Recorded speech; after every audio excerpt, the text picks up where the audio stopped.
할렐루야. 4월 13일 화요일 새벽 기도를 시작하도록 하겠습니다. 사도신경으로 우리 신앙을 고백하시겠습니다. 나는 전능하신 아버지 하나님 천지의 창조주를 믿습니다. 나는 그의 유일하신 아들 우리 주 예수 그리스도를 믿습니다. 그는 성령으로 잉태되어 동정녀 마리아에게서 나시고 본디오 빌라도에게 고난을 받아 십자가에 못 박혀 죽으시고 장사된 지 사흘 만에 죽은 자 가운데서 다시 살아나셨으며 하늘에 오르시어 전능하신 아버지 하나님 우편에 앉아 계시다가 거기로부터 살아있는 자와 죽은 자를 심판하러 오십니다. 나는 성령을 믿으며 거룩한 공교회와 성도의 교제와 죄를 용서받는 것과 몸의 부활과 영생을 믿습니다. 아멘. 찬송가 323장 찬양하시겠습니다. 찬송가 323장입니다.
구약성경 출애굽기 4장 18절에서 23절까지 말씀입니다.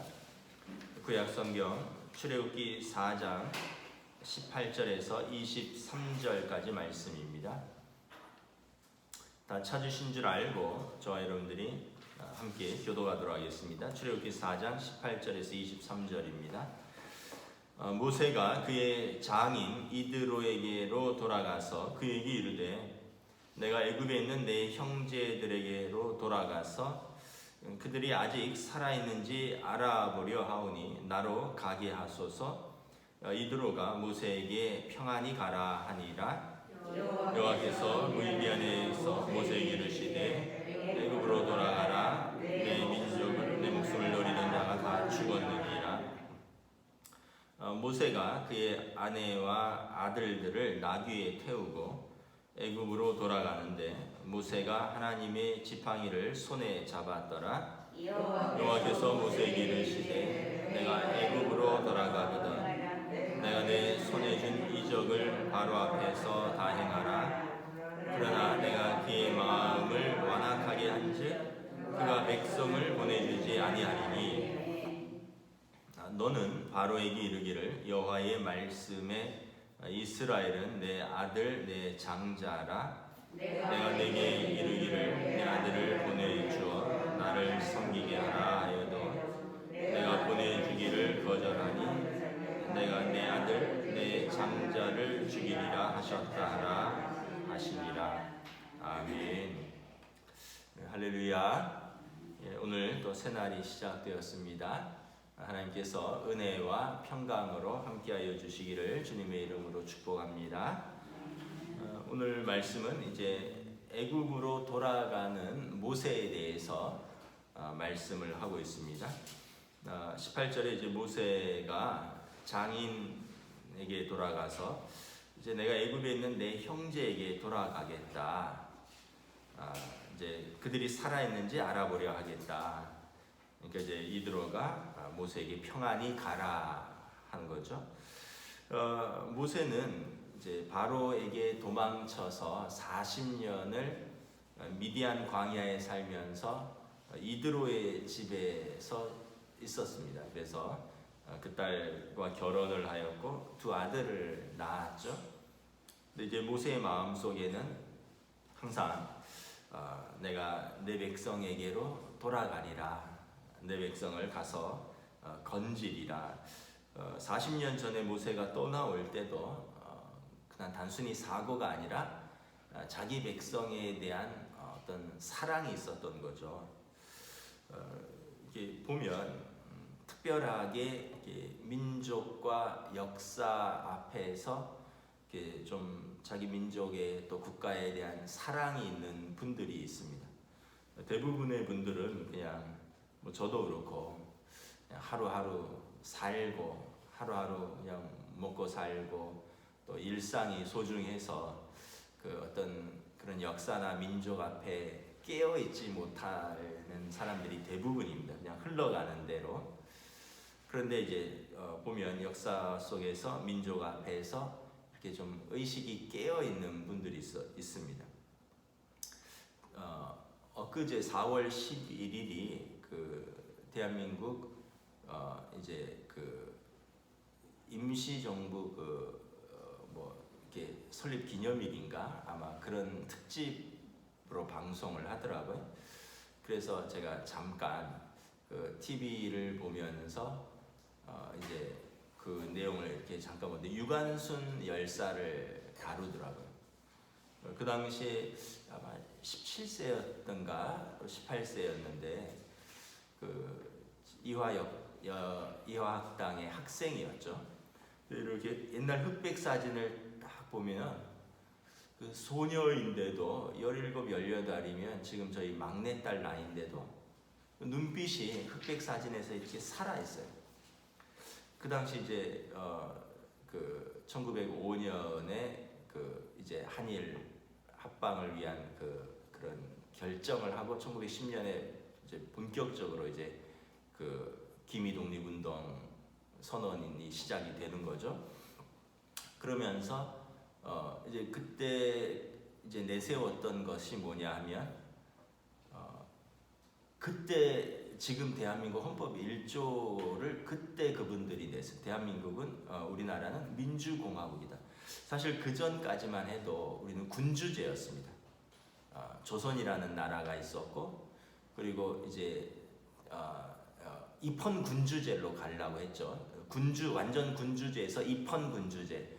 그래서 황제가 있지만 이제 그 어떻게 보면 내각 책임제 같은 입헌 군주제로 가려고 했다가 그걸 이제 일본에 의해서 그것도 이제 무너지고 고종 황제가 이제 뭐 물러나고 이제 순종이 마지막으로 이러면서 그것도 무너지고 바로 민주공화국으로 사실은 일본의 식민지지만 이제 그 당시 우리 조상들이 내세웠던 것은 우리는 대한제국에서 민주공화국으로 간다.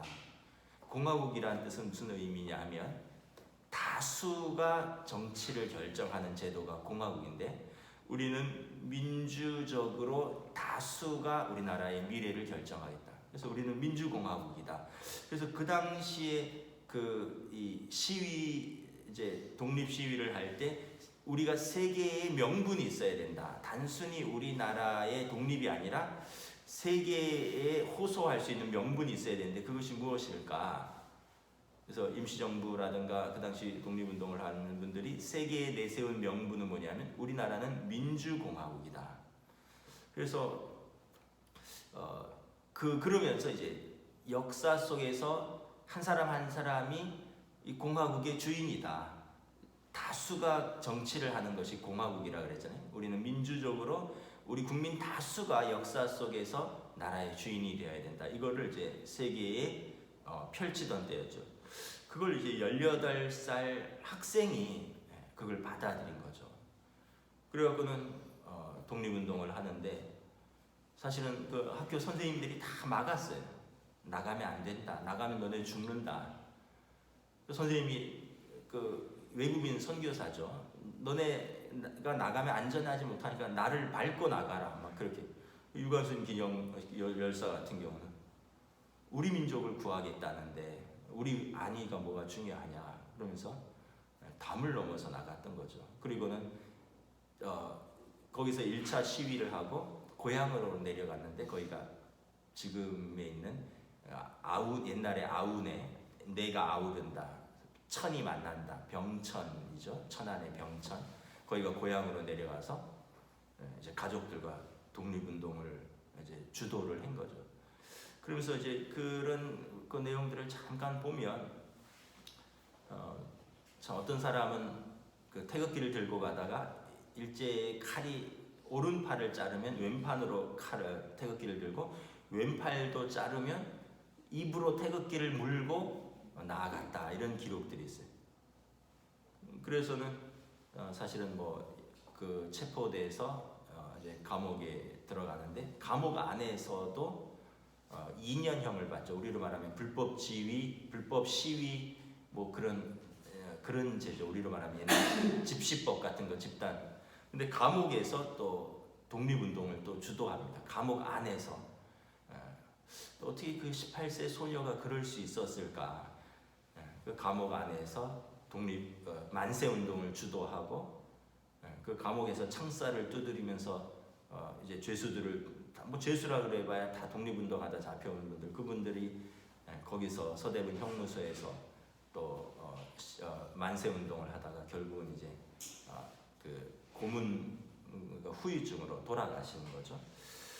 이제 그런 걸 보면 참 어떤 사람에게 있어서는 그 민족과 역사 앞에서 그 깨어 있는 그런 의식들이 있구나. 그걸 보면 우리는 참 그분들에게 빚진 사람들인 거죠. 보면 역사 속에서 변절자도 있고 무관심한 사람들도 있고 대부분은 무관심하죠.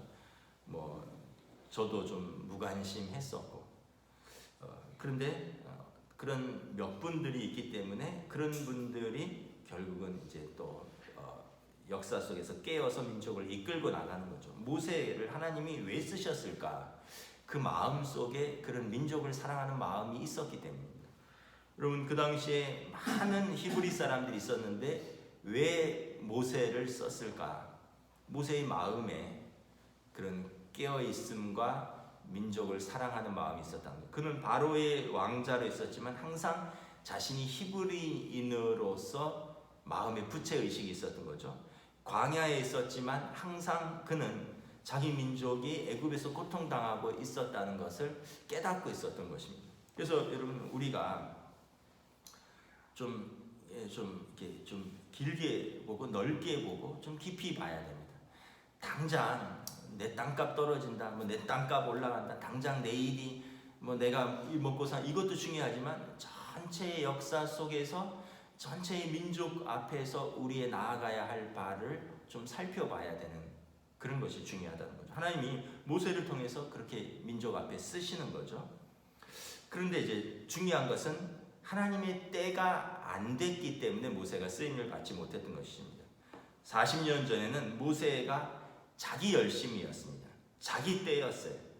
내가 내 민족을, 내 형제를 내가 구원하겠다. 그래서 혈기도 있었고 내 열심도 있었는데 아직은 하나님 보실 때 무르익지 않았고 준비되지 않았고 훈련되지 않았고 무엇보다 하나님을 깊이 만나지 못했던 때였습니다. 그래서 하나님께서 그를 만나주시고 모세를 부르시고 40년 동안 하나님의 때까지 모세를 훈련시키고 준비시키는 기간이 필요했던 것이죠.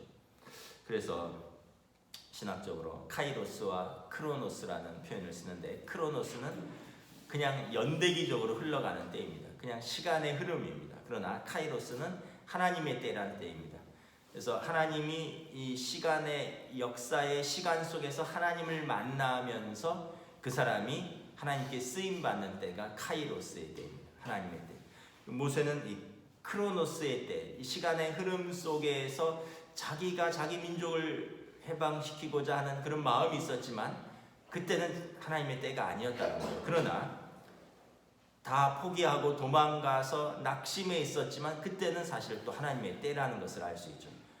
자기가 왕자로서 젊어서 할 수 있을 거라고 한 때는 하나님의 때가 아니었어요. 그건 자기 때였습니다. 그러나 모든 것이 실패하고 아무 존재가 없는 그런 때였지만 사실은 그때가 하나님의 때라는 것입니다. 그래서 우리가 보면 여러분, 내 때에 뭐 안 돼도 너무 걱정 안 하셔도 됩니다. 하나님의 때를 기다리는 겁니다. 그리고 하나님의 때가 언제인지 우리가 알지 못하니까 하나님의 때에 우리가 계속 부르심에 응답하는 것입니다. 모세를 하나님이 계속 부르시잖아요. 아닙니다. 나는 못합니다. 입이 둔합니다. 보낼 만한 자를 보내소서. 사람들이 누가 너를 보내느냐 하면 어떻게 합니까? 그러나 하나님이 계속 그를 부르십니다. 그리고 그가 응답할 때 비로소 하나님의 때가 모세에게 찾아오는 것이죠. 그래서 19절에 하나님께서 모세에게 말합니다. 이제 애굽으로 돌아가라. 애굽으로 돌아가라. 그리고 23절에 보면 가서 내 아들, 내 장자 이스라엘을 내보내라고 바로에게 말하라. 이제 비로소 하나님의 때가 시작되는 것입니다. 근데 하나님께서 모세에게 그냥 보내신 게 아니에요. 20절에 보면 모세에게 하나님의 지팡이를 손에 잡고 보내주십니다. 모세에게 하나님의 지팡이를 손에 들려주시는 거죠. 과거에는 이제 양치던 지팡이였을 것입니다. 또 80세 노인이니까 어쩌면 그냥 짚고 다니는 자기 몸을 의지하던 지팡이였는지도 모르겠습니다. 그런데 이 지팡이가 이제 하나님의 지팡이가 되는 거죠. 하나님의 때가 되면 그 사람은 하나님의 사람이 되고 그 사람이 든 지팡이는 하나님의 지팡이가 되는 것이죠. 그래서 여러분, 우리가 내가 무엇이 간데 뭐 겸손 같지만 또 한편으로는 하나님 앞에서 우리가 응답하면 내가 무엇이 간데가 아니라 하나님께서 쓰시는 사람이 되는 거죠. 내가 가진 것이 없습니다. 뭐 시간이나 건강이나 내가 재능이나 물질이나, 그러나 하나님께서 우리가 가진 것을 쓰시면 그것은 하나님의 지팡이가 되는 것이죠. 그 작은 것이. 하나님께서 이제 모세에게 보내는데 21절에 보면 마음을 준비하게 합니다. 내가 애굽으로 돌아가거든 내가 내 손에 준 이적을 바로 앞에서 행하라. 그러나 내가 그의 마음을 완악하게 한즉 그가 내 백성을 보내주지 아니하리라. 모세가 가지만 하나님께서 보내시고 하나님의 메시지를 들고 가고 하나님의 지팡이를 짚고 가지만 어떻게 타고요? 안 놔준다는 거예요. 그의 마음이 완악하다는 것입니다. 그래서 그가 그 백성을 보내주지 않을 것이다. 너는 이적을 행하고 사실은 쉽게 얘기하면 그와 싸워야 할 것이다. 내가 준 이 지팡이로 하나님의 이름으로 가서 바로와 싸워야 할 것이다. 바로는 여러분, 하나님을 대적하는, 어떻게 보면 이제 사단이죠. 자기 하나님의 백성을 핍박하고 하나님을 대적하는 세상의 권세 잡은 자, 공중 권세 잡은 자인 거죠. 그의 마음은 완악할 것이고, 그래서 하나님께서 그를 완악하게 쓰신다는 거예요. 자기 백성을 핍박함으로 말미암아 자기 백성이 이제 여기에서 나가야 된다라는 그 강렬한 열망을 불러일으키는 거죠. 사실은 이런 표현을 우리가 참 이해하기 어려운데, 내가 그의 마음을 완악하게 하리라. 하나님 바로의 마음을 완악하게 하셨을까? 바로를 좀 부드럽게 하시면 안 될까? 성경에 보면 하나님께서 완악하게 하실 자를 완악하게 하시고 은혜 주실 자를 은혜 주신다. 하나님께서 완악하게 할 자를 완악하게 하시고 긍휼히 베푸실 자를 긍휼히 베푸신다. 왜 어떤 사람은 완악하게 쓰시고 어떤 사람은 긍휼히 쓰시느냐라는 거죠. 근데 그것도 하나님의 뜻인 거죠. 우리가 토기장이에게 왜 그릇이 왜 나를 이렇게 만들었느냐 할 수 없다라고 예레미야가 이야기를 합니다. 토기장의 의도가 있는 거예요. 왜 나는 이 그릇으로 만들었느냐, 왜 나는 저 그릇으로 만들었냐. 그거는 창조주의 권한이라는 거죠. 가룟 유다는 어떻게 보면 완악하게 쓰임 받은 거죠. 빌라도도 완악하게 쓰임 받은 거죠. 바로도 완악하게 쓰임 받은 것입니다. 그러나 그런 또 완악한 또 그런 이들을 통해서 또 어떻게 보면 하나님의 뜻도 이루어지는 것입니다. 가룟 유다와 빌라도를 통해서 예수님이 십자가에 달리시는 거죠. 또 바로를 통해서 이스라엘 백성이 고통 속에서 하나님을 찾게 되는 거죠. 바로가 여러분 그냥 이민자로서 이스라엘 백성에게 잘해줬으면 그들이 그렇게 하나님 앞에 부르짖었을까요? 하나님 앞에서 고통 소리와 하나님 앞에서 그 기도가 하늘에 상달될 때까지 그들이 부르짖었을까요?